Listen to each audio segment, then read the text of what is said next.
This video is about summoning, what it is, how to do it, why to do it, and how not to do it.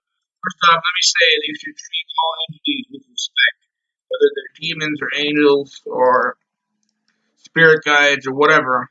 If you're in contact with it, even if you don't like it, you try to be the better person and go from a standpoint of trying to do right by people. Is you don't want to prejudice them and prejudge them before you even get a chance to for them to do anything wrong to you. Now, some entities will go back on their word and some won't, just like in real life, or in your physical life, it is, since this is real life.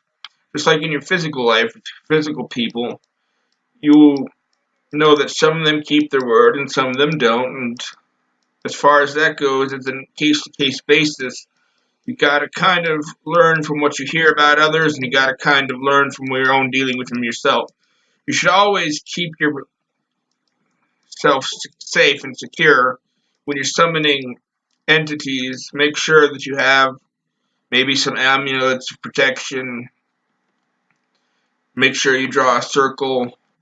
Now, I don't know whether or not to recommend some things to you because since the triangle is both a wonderful safeguard and an incredible insult. So if you haven't made an enemy out of it yet, summoning them into a triangle is like inviting somebody over to your house by kidnapping them and locking them in a room and then saying, "Hey, I'd like to do business with you." When you forcibly move them into your own little prison, that's very insulting. And so just be aware that you want to be respectful. And if you do use a triangle, make sure that you're still respectful in other ways and don't insult and defame. And many entities who get summoned into triangles often might forgive you for that, but at the same time, you want to go ahead and be respectful and treat entities with respect. And if it's like a business partner, you wouldn't go into business with a bad partner, and that's exactly what you're doing when you propose to them, "Hey, I'll feed you this amount of energy or blood or whatever." You're proposing a business transaction with them. I give you this, you give me that. And in some cases, it's helping you find a job or healing a friend or whatever you want to use your spell for. You are conducting a business transaction every time you summon an entity. And if an entity is distrustworthy, why would you want to work with a business partner that you can't trust in the first place?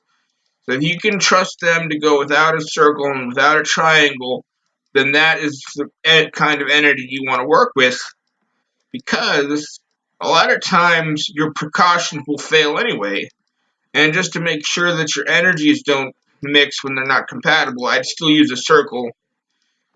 So I'm not saying not to use a circle, but gotta prepare for the fact that your circle and your triangle might fail, and you might be left with an angry business partner that you try to force into doing your bidding. So go ahead and protect yourself by not working with entities that you wouldn't trust around you in the first place. So when you do summon it, there are many ways to get its being's attention. The first one that I'm going to tell you about is their name. You must have their name or seal in order to summon them.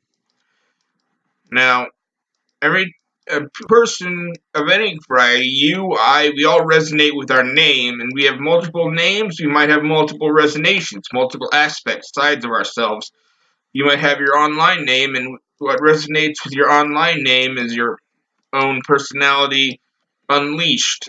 While your day-to-day life has a larger chunk of your mind, you resonate with your name, and so if you things that resonate tend to track together. So that means you can summon an entity by chanting its name over and over and over and over again, getting louder and stronger until it comes. That's one way to do it.